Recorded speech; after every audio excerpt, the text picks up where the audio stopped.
पेंच व्याघ्र प्रकल्प येथून अंजनेरीकडे येताना 17 दिवसात 750 किलोमीटर हवाई प्रवास केल्याने थकलेले आणि वजन कमी झालेले एक लांब चोचीचे पांढरे गिधाड जे 132 या क्रमांकाच्या गिधाडावर म्हसरूळ येथील वन्य प्राणी उपचार केंद्रात उपचार करण्यात आले।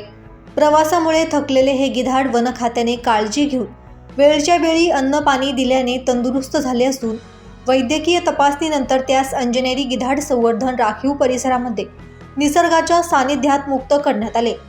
याबाबत माहिती अशी की पक्षी आपला हवाई प्रवासाचा मार्ग कसा निवडतात याचा अभ्यास करण्यासाठी पेंच व्याघ्र प्रकल्पातून या गिधाडास GPS ट्रान्समीटर लावून सोडून देण्यात आले होते। या ट्रान्समीटरमुळे गिधाडाचा हवाई प्रवास कसा आणि कुठे होत आहे याचा मागोवा घेता येतो। या गिधाडाचा जन्म पेंच येथील बंदिस्त पर्यावरणात झाला होता।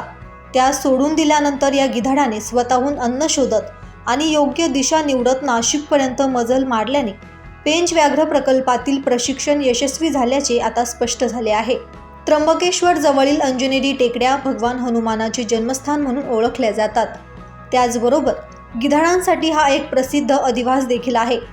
महाराष्ट्रातील पेंच व्याघ्र प्रकल्पात 11 डिसेंबरला सोडलेले जे 132 नावाचे लांब चोचीचे गिधाड जटायू अंजनेरीपासून 38 किलोमीटर अंतरावर पोहोचले होते। तेथे थकलेल्या अवस्थेत कड्यावरून पडल्याने स्थानिक नागरिकांनी दिलेल्या माहितीनंतर वन खात्याने त्यास रेस्क्यू करून म्हसरूळ येथील उपचार केले। या गिधाडाने नागपूर, वर्धा, यवतमाळ, हिंगोली, वाशिम, बुलढाणा, जालना, छत्रपती संभाजीनगर मार्गे 15 दिवसात नाशिकला पोहोचले। त्याने 17 दिवसात एकूण 750 किलोमीटर अंतर कापले होते। महाराष्ट्र वन विभाग, बॉम्बे नॅचरल हिस्ट्री सोसायटीच्या सहकार्याने बंदिवासतात जन्मलेल्या गिधाडांना निसर्गात सोडले जात आहे। ब्युरो रिपोर्ट, दैनिक भ्रमर, नाशिक।